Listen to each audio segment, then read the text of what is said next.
Assalamualaikum warahmatullahi wabarakatuh. Bismillahirrahmanirrahim. Alhamdulillahi rabbil alamin. Allahumma salli ala Muhammad wa ala ali Muhammad. Ma'asyiral viewers wa subscribers rahimani wa rahimakumullah ayyuhan netizen. Semoga Allah subhanahu wa ta'ala senantiasa memberikan hidayahnya kepada kita semuanya, sehingga kita bisa mudah di dalam menjalankan agama Islam yang memang dijadikan oleh Allah sangat-sangat mudah. Sayangnya, mudah dan susah itu adalah bergantung kepada kemampuan nalar manusia masing-masing. Pola keberagamaan atau manhaj salaf itu memang sudah terkristalkan menjadi pola beragama yang sangat-sangat mudah. Tapi sekali lagi, kemudahan dan kesusahan di dalam menjalankan manhaj salaf pun itu berbeda-beda bagi masing-masing. Personal experience-nya sangat berbeda-beda. Kenapa? Karena kemampuan nalar manusia adalah berbeda-beda. Ahibati fillah, video-video yang kami tayangkan melalui channel ini tidak menjadi satu kesalahpahaman. Sebab apa? Materi-materi yang kami unggah adalah materi-materi yang sebetulnya mudah, tapi menjadi susah bagi sebagian orang, dan dianggap mudah juga oleh sebagian orang yang sebenarnya dirinya merasa susah. Kenapa?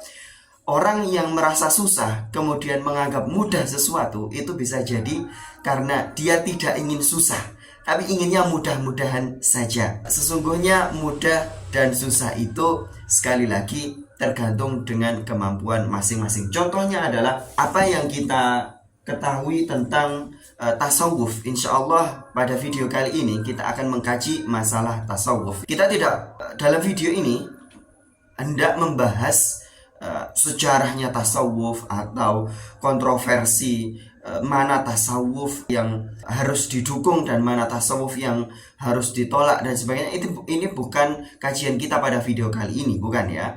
Kami menemukan dua buah buku ya, dari Ustadzuna Firanda yang menerjemahkan ceramah dari Syekh Fadilati Syekh Saleh bin Abdul Aziz Al-Syekh.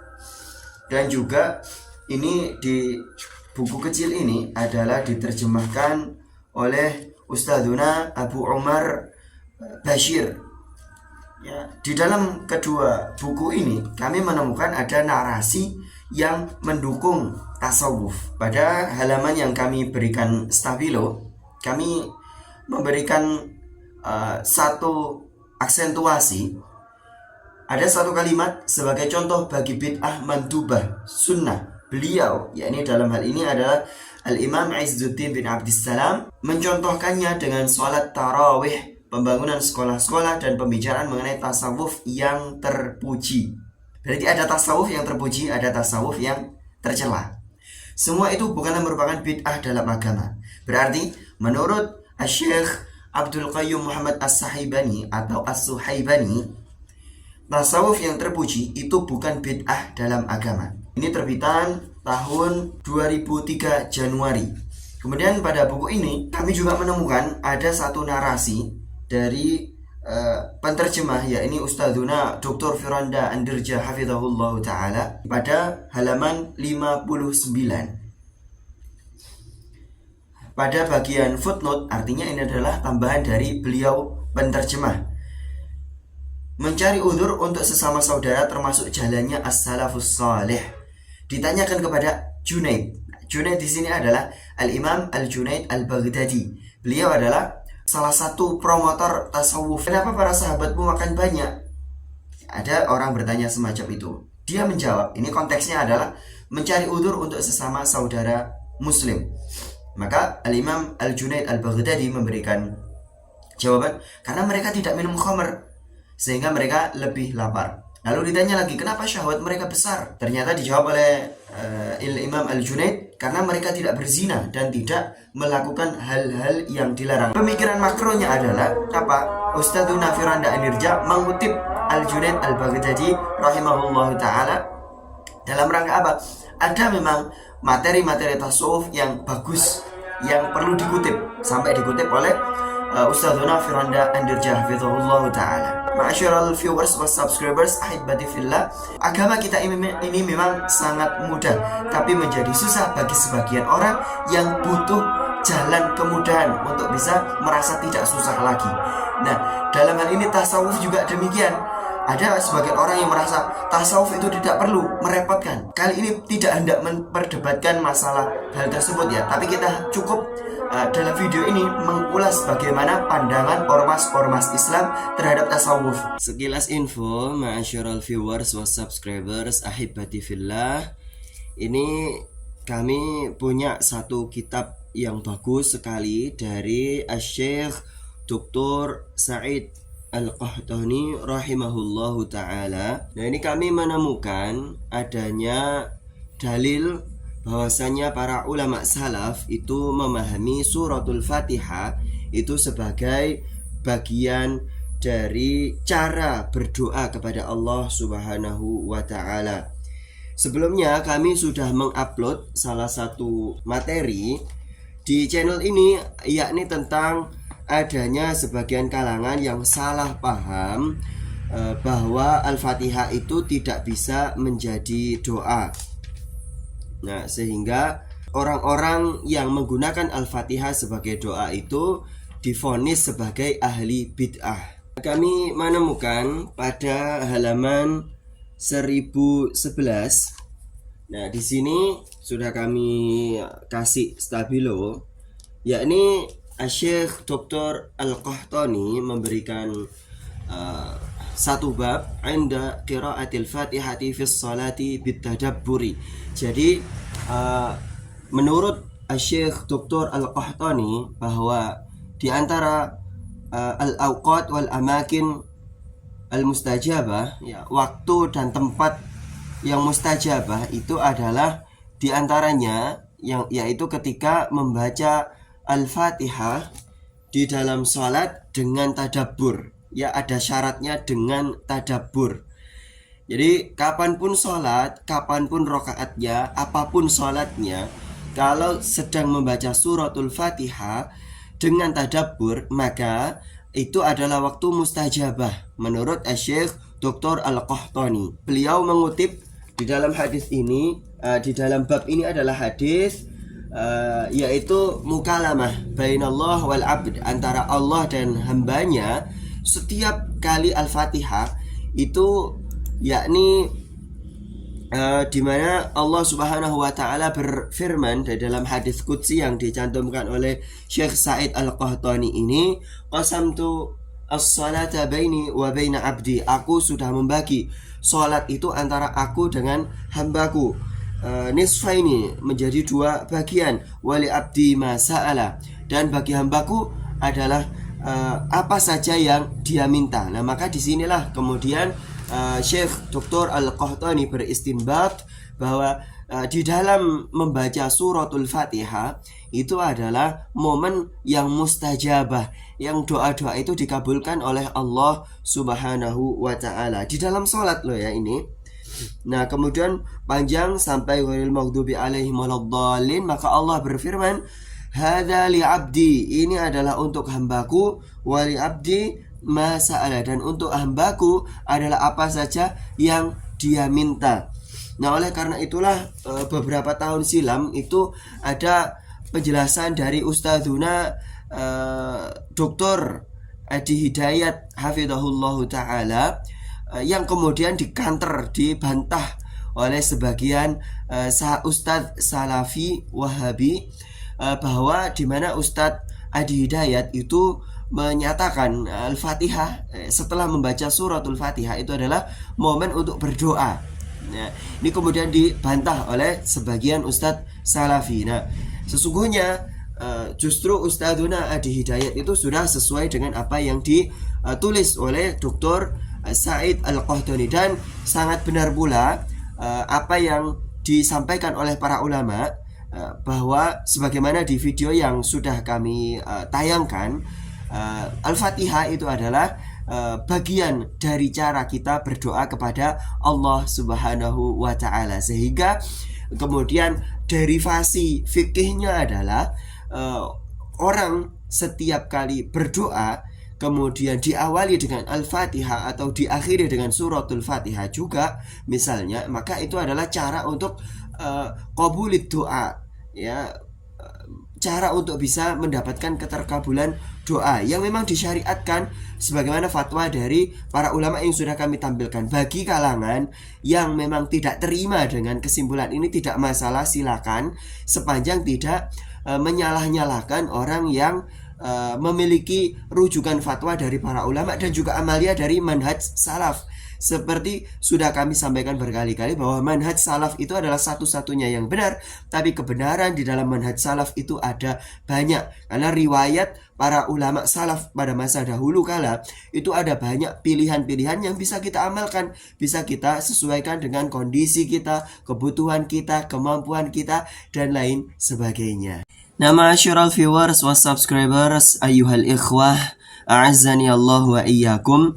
Sebagaimana janji kami di dalam video ini setelah intermezzo tadi adalah kita akan mencari tahu, menelusuri bagaimana para ormas Islam itu memandang tasawuf.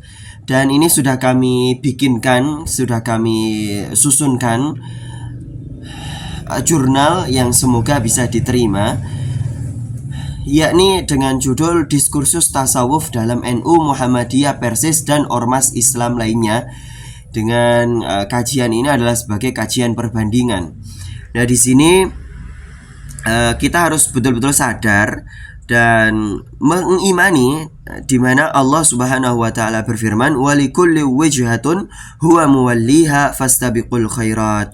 Bahwasanya Allah memang menjadikan umat Islam itu bermacam-macam dan dipersilakan untuk beramal apa saja, dan itu adalah kesempatan bagi umat Islam itu untuk berfastabiqul khairat, untuk saling berlomba-lomba di siapa yang paling terbaik di hadapan Allah Subhanahu wa taala.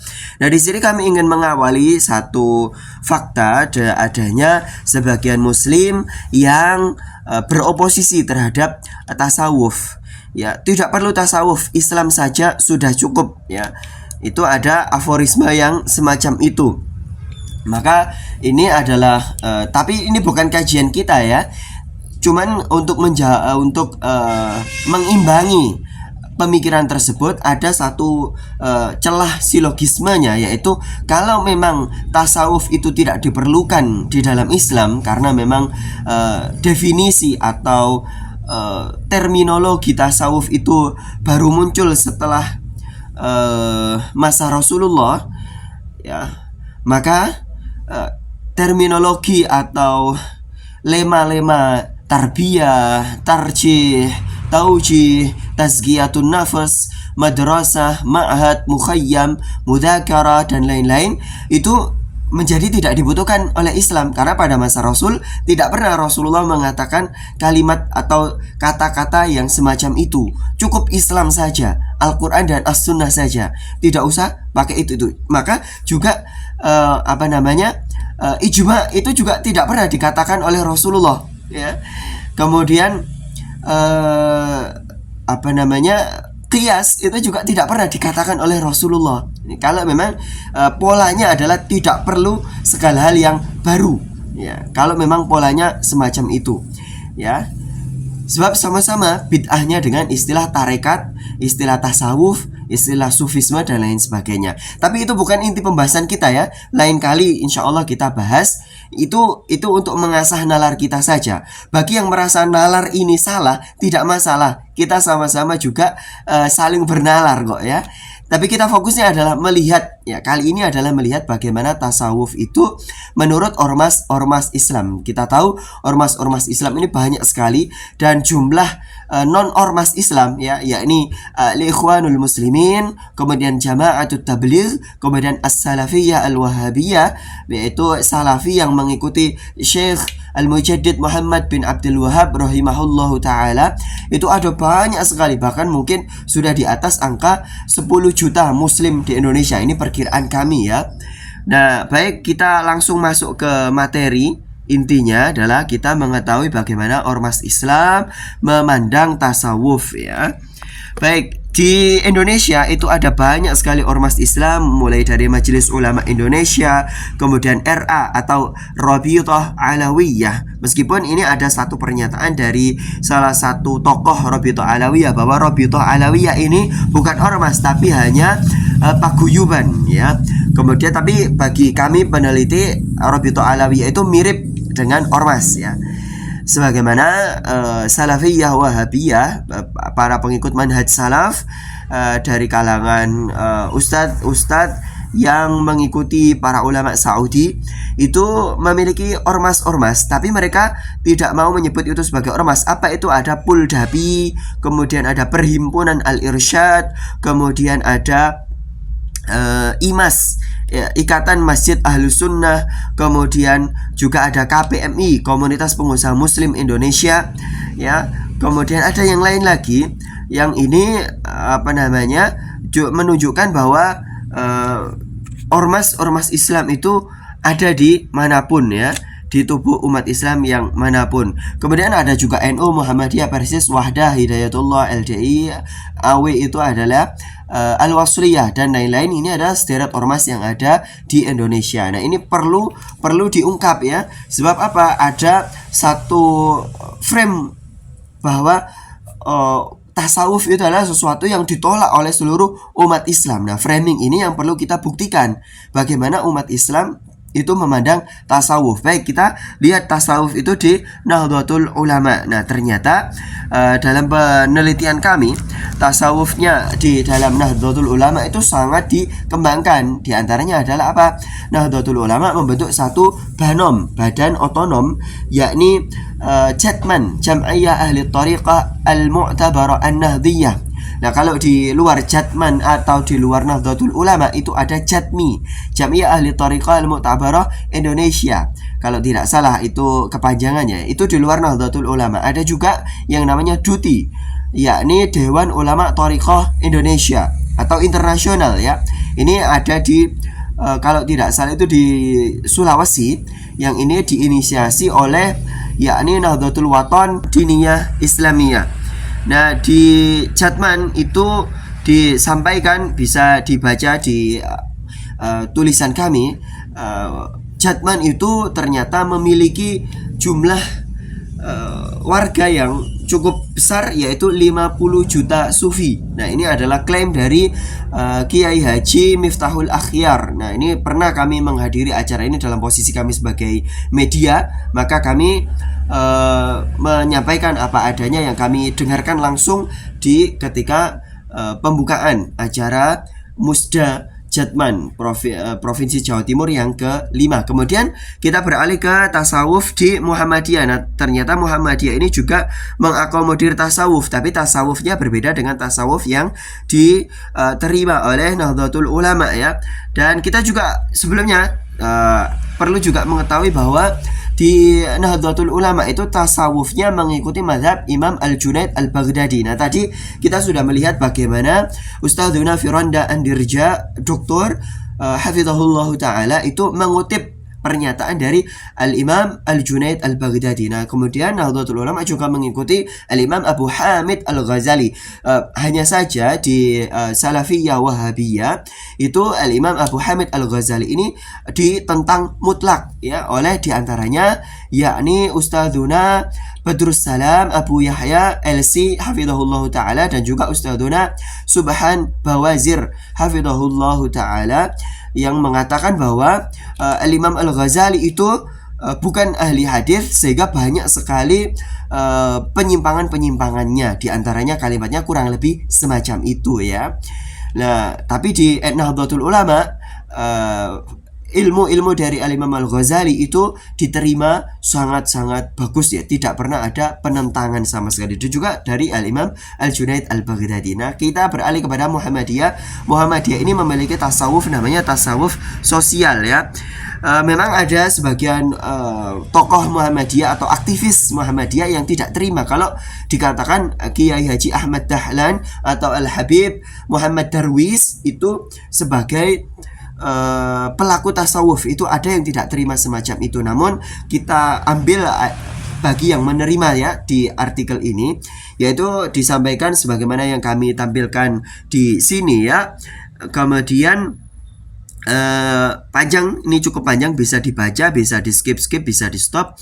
Nah kemudian 60 juta muslim di Muhammadiyah ini ternyata memang mengamalkan tasawuf sosial. Salah satu aktivis atau ustadz di Muhammadiyah yang mengulas bagaimana Muhammadiyah itu memandang tasawuf ya. Kita simak videonya, kita simak suaranya saja ya. Ini ada di Al-Muflihun TV. Assalamualaikum warahmatullahi wabarakatuh.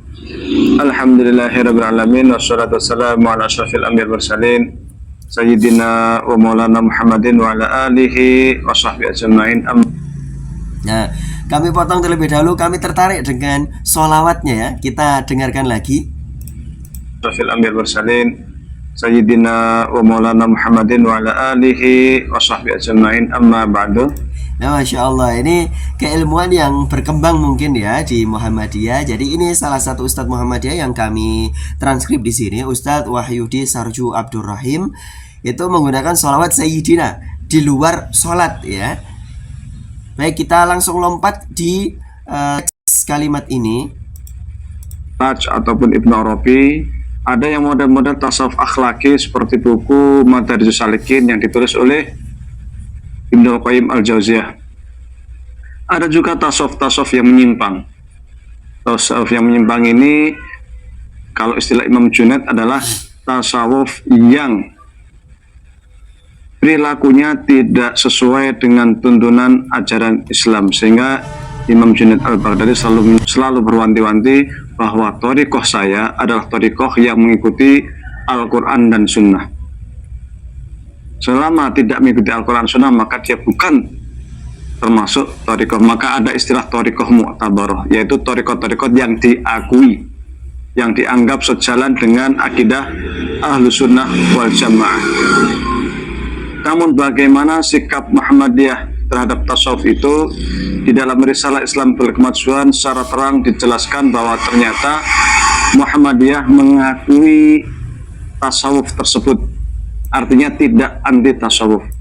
Hanya di sana disebutkan bahwa tasawuf yang diikuti oleh Muhammadiyah itu bukan tasawuf falsafi, bukan pula tasawuf yang berupa thariqat atau sekolah atau madrasah yang terikat dengan syekh, murid, suluk, dan lain sebagainya. Tetapi tasawuf yang dikembangkan atau diakomodir oleh Muhammadiyah adalah tasawuf praktis atau tasawuf akhlaki yang sifatnya itu terkait dengan ajaran-ajaran praktis yang ada di dalam agama Islam. Kalau yang umum berkembang di kalangan Muhammadiyah sering menggunakan kata-kata al-ihsan. Ihsan artinya kita itu berakhlak, beretika sesuai dengan apa yang dikehendaki oleh Allah Subhanahu wa Ta'ala, meski tidak melalui jalur thariqat. Karena untuk berakhlak, untuk berislam itu menurut pandangan Muhammadiyah tidak harus melalui thariqat. Dan ini pula barangkali yang mirip yang dikembangkan juga oleh Buya Hamka, yaitu tauhid tasawuf terkait dengan tasawuf yang sifatnya praktis, bukan tasawuf yang terikat dengan thariqat tertentu. Barangkali demikian terkait dengan relasi atau hubungan atau sikap Muhammadiyah dengan tasawuf. Intinya Muhammadiyah itu tidak anti tasawuf, namun memilih untuk bertasawuf dengan tasawuf yang sifatnya praktis, amali, bukan tasawuf falsafi maupun tasawuf yang terikat dengan madhab tasawuf tertentu, sesuai dengan apa yang tertulis di dalam risalah Islam Berkemajuan. Tayyib ayuhal ikhwah, kita sudah mengetahui bagaimana pandangan Muhammadiyah terhadap tasawuf. Kita beralih kepada yakni Persatuan Islam. Nah, di sini Persatuan Islam sudah menyatakan di fatwa resmi Dewan Hizbahnya ya pada 1 September tahun 2000 bahwa tasawuf itu tidak ada asal usulnya di dalam ajaran Islam Dan ajaran-ajaran itu yakni pembagian syariat, tariqat, hakikat, ma'rifat dan selain sebagainya itu bukan dari ajaran Islam. Nah, tapi pernah ada pranala yakni sebagaimana yang kami tampilkan di sini itu ternyata tidak ditemukan. Artinya pernah ada kemudian dihapus. Thayyib ayyuhal ikhwah, a'azzani Allah wa iyyakum. Kita beralih kepada tasawuf dalam Ormas Hidayatullah. Yang kita tahu jumlah Ormas Hidayatullah ini warganya itu adalah pada tahun 2008 dikatakan oleh Dr. Haji Abdul Manan, salah satu yakni ketua umum Hidayatullah pada waktu itu, menyatakan bahwa jumlah warga Hidayatullah itu adalah 12 juta muslim. Nah, panjang lebar di website resmi hidayatullah.com ya, bahwa sikap resmi Hidayatullah ini kita ambil dari salah satu konsultasi yang ini besar kemungkinan dimuat di majalah Suara Hidayatullah. Dengan demikian bisa disimpulkan bahwasanya tasawuf merupakan bagian dari Islam dan bersumber dari Al-Quran dan As-Sunnah. Pihak yang menilai bahwasanya tasawuf adalah ajaran yang menyimpang kemungkinan menilai dari mereka yang mengklaim mengikuti ajaran tasawuf, namun pada dasarnya mereka jauh dari itu. Sedangkan pemahaman yang bersangkutan, ya orang yang menuduh atau mengklaim ajaran tasawuf itu bukan dari Islam, itu adalah pemahamannya yaitu sangat-sangat terbatas menurut Ormas Hidayatullah. Nah, baik, kita lanjut. Ada salah satu artikel juga yang di-upload di laman resminya Hidayatullah, hakikat ajaran sufi memiliki landasan yang kuat dalam sumber hukum Islam, oleh karenanya ulama salafus soleh melaksanakannya. Gambaran negatif tentang sufisme yang digaungkan sebagian kelompok anti sufi adalah buah karya teori tendensius para orientalisme. Namun tidak dapat dipungkiri ada golongan sufi menyimpang yang mengamini teori orientalis tersebut. Oleh karenanya mereka yang mengamini teori orientalisme terhadap ajaran sufistik bukanlah sufi, melainkan pseudo sufi, ya, sufi yang palsu. Kita beralih kepada Al-Jami'atul Wasuliyah. Nah, kita lihat di ADART-nya ternyata disampaikan bahwa tidak ada keterangan tentang tasawuf yang diikuti oleh Al-Jami'atul Wasuliyah. Namun kita bisa mengetahui sejarah dari Haji Muhammad Arsyad Thalib Lubis, salah satu pendiri Al-Jami'atul Wasuliyah. Dalam fikih mengikuti Imam Syafi'i, tapi dalam tarekat beliau mengikuti Al-Khalwatiyah dan An-Naqsyabandiyah. Nah, karya tulisnya juga cukup banyak, diantaranya adalah Tadhkirul Muridin dalam bidang tasawuf. Ada juga informasi-informasi penting dari peneliti yang lainnya terhadap Al-Wasliyah kaitannya dengan tasawuf ya. Tapi Al-Wasliyah itu memang tidak ada afiliasi satupun terhadap tasawuf ya. Baik, kita beralih kepada Ormas Al-Ittihadiyah. Ormas Al-Ittihadiyah ini mirip dengan Al-Wasliyah karena berdirinya itu berangkat dari semangat yaitu menyatukan perpecahan kaum tua dan kaum muda di Sumatera ya. Nah, ini di ADART Al-Ittihadiyah itu disampaikan bahwa Al-Ittihadiyah itu tauhidnya merujuk kepada Abu Musa al-Ash'ari dan Abu Hasan al-Maturidi. Cuman kami bertanya-tanya, ini yang dimaksud Abu Musa al-Ash'ari atau Abu Hasan al-Ash'ari? Ini kami tidak mengetahui. Kami menemukan ada artinya berbunyi semacam itu, Abu Musa al-Ash'ari. Nah, kemudian dalam ilmu tasawuf merujuk kepada Syekh Abdul Qadir Al-Jailani. Masya Allah. Jadi langsung fokus kepada tarekat Al-Qadiriyah. Nah, baik, kita ke Wahdah Al-Islamiyah. Al-Wahdah Al-Islamiyah ini adalah salah satu ormas Salafi Wahabi yang sangat tidak mendukung tasawuf ya, bahkan memiliki stigma yang cukup tidak bagus terhadap tasawuf. Nah, ini ada pernyataan dari salah satu dewan syariahnya Wahdah Islamiyah, yaitu Ustadz Chandri Sya'ban hafizahullah ta'ala. Semacam ini bisa di skip, bisa di stop ya. Pada intinya adalah Wahdah Islamiyah tidak menerima tasawuf ya.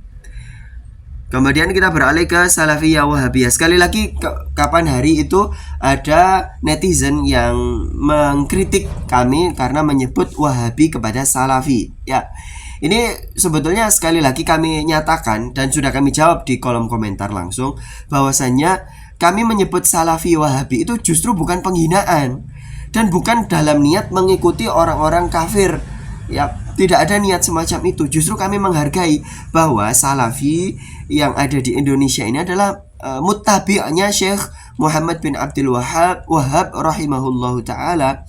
Itu adalah muttabi'nya. Nah silakan, ini adalah satu kehormatan. Sebagaimana sudah kami upload juga, sudah kami tayangkan adanya pernyataan bahwa masyayikh Saudi itu senang disebut dengan Wahabi, yaitu Syekh Dr. Al-Fauzan, kemudian Syekh Al-Utsaimin, kemudian Syekh bin Baz rahimahumullahu ta'ala. Kalau Syekh Fauzan masih hafizahullahu ta'ala, beliau masih hidup ya. Baik, kita pada intinya itu. Tapi kemudian kita juga bisa melihat Ustadzuna Fadilatil Ustadz Yazid bin Abdul Qadir Jawaz pada buku beliau, yakni Mulia di atas Manhaj Salaf, tasawuf sebagai bagian dari firqah sesat. Kemudian Ustadzuna Yazid hafizahullah itu menyebutkan banyak sekali argumen menurut beliau tasawuf itu memang benar-benar tidak diterima Islam, betul-betul bid'ah ya. Nah kemudian ada pernyataan yang cukup strong dari Ustadz Zainul Arifin. Ini bisa dibaca tulisannya, sudah kami transkrip sendiri. Kita ini bukan orang-orang sufiyah, kita ini bukan orang-orang tasawuf, bukan. Adapun di dalam ajaran tasawuf jemaah sekalian, sebagaimana disebutkan oleh Syekh Rabi' bin Hadi Al-Madkhali dalam kitab beliau Haqiqatus Sufiyah fi Dhaw'il Kitab wa Sunnah, hakikat tasawuf di dalam kacamata Al-Quran dan Sunnah. Adapun orang tasawuf, mereka itu mendoktrin, artinya menyampaikan sebuah pemahaman yang sangat menyimpang kepada murid-murid mereka. Apa itu? Mereka mengatakan, man qala li syaikhihi lima faqad habitat a'maluhu. Dalam ucapan mereka yang lain, falan yufliha. Barang siapa yang bertanya kepada gurunya, kalau antum dalam ajaran tasawuf, kalau guru antum menyampaikan sebuah ucapan, antum nanya, wahai ustadz, ada tidak dalilnya ucapan antum itu? Siapa yang bertanya seperti ini kepada gurunya, faqad habitat a'maluhu, maka semua amal perbuatannya hancur.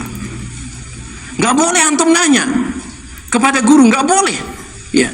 Apa yang diucapkan oleh guru itu sudah wahyu menurut mereka. Gak boleh nanya. Sampai mereka sebutkan di dalam ucapan mereka sendiri bahwasanya apabila datang ucapan dari seorang guru, fala ta'tarid, jangan sekali-kali engkau membantah ya. Meskipun walau ata bi'isyanin idza furid, meskipun seandainya gurumu menyuruh engkau berbuat maksiat, jangan bantah. Hendaklah engkau bersikap di hadapan gurumu, kata mereka. Hendaklah engkau bersikap di hadapan gurumu bagaikan seorang jenazah yang sedang dimandikan oleh tukang mandi. Merangkul jenazah yang tidak bisa protes itu jemaah sekalian. Jangan juga protes kepada guru, kata mereka.